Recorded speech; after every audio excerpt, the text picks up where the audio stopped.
E o governo Lula fez um acordo com o presidente da Câmara, Arthur Lira, para que parte da verba de ministérios seja usada para bancar emendas de deputados que ajudaram a reeleger o presidente da casa.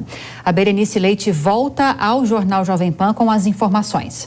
219 deputados que assumiram o mandato neste ano teriam acordado com o presidente da casa, Arthur Lira, e agora têm direito a receber cada um 13 milhões de reais. De onde vêm esses recursos? Do orçamento do ano passado. Vale lembrar que o orçamento secreto, conhecido também como emendas de relator, foi extinguido por uma decisão do Supremo Tribunal Federal.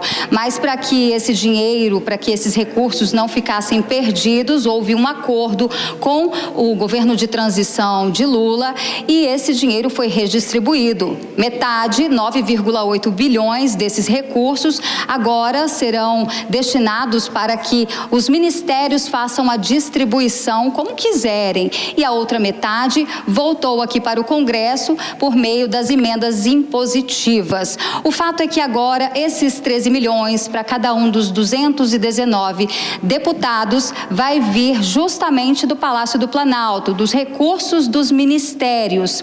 Bom, além disso, a gente destaca que o presidente Lula, o Palácio do Planalto, tem interesse em aprovar diversas pautas aqui no Congresso Nacional. Uma delas, inclusive, é a nova política de controle de gastos. E é por isso que, dentre esses parlamentares novos que assumem e que têm direito agora de indicar essas emendas para suas bases eleitorais, até mesmo os deputados que são adversários, que são da oposição, devem ser contemplados com esses recursos do governo federal. A ideia do Palácio do Planalto é justamente poder negociar com esses parlamentares na aprovação de reformas e entre outros projetos do Executivo que o Planalto tem interesse. De Brasília, Berenice Leite. Vamos então girar esse assunto com os nossos comentaristas. Começo com você, Cristiano Vilela, porque já há uma sinalização, uma possibilidade de parte dessas emendas ser liberada em março, no momento em que pautas importantes do governo começam a ser discutidas no Congresso Nacional.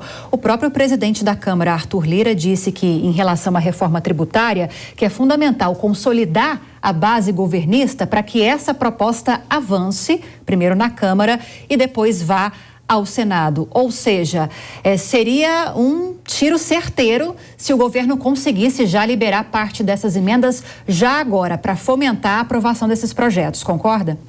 Sem sombra de dúvida, do ponto de vista político, se o governo tiver a condição de garantir esse apoio, essa base forte no parlamento, essas medidas que vão precisar realmente de uma força mais significativa, elas vão ficar um pouco mais fáceis de serem construídas. Agora, convenhamos, né? Esse tipo de toma lá da cá com emendas parlamentares, especialmente em situações como essa, onde fica muito evidenciado o apoio político com interesses muito claros, realmente, de uma construção que acaba ultrapassando os limites do que cabe a cada poder. Isso é muito ruim para o Brasil. É importante que a gente tenha um legislativo soberano, autônomo, com capacidade de dialogar com altivez em relação ao executivo e ao judiciário. Sem isso, não se tem república. Pois é, Jorge Serrão, expediente antigo, né? Quem acompanha o Legislativo Federal sabe disso. Agora, como bem disse a Lívia, o governo vai ter alguns desafios importantes no âmbito do Congresso Nacional. Não somente a reforma tributária, como, por exemplo, a votação do novo arcabouço fiscal, entre outras medidas. Isso passa necessariamente pela liberação de emendas? É uma maneira de o governo manter uma boa relação com o Congresso Nacional? Sempre é. O tal do Centrão, já cansei de falar aqui na Jovem Pan, ele sempre pende para o lado governista. E para pender para esse lado, ele precisa sempre de uma ajudazinha. E sempre isso é liberado. O governo avalia que tem cerca de 260 260 parlamentares na sua base de apoio hoje, que é precária.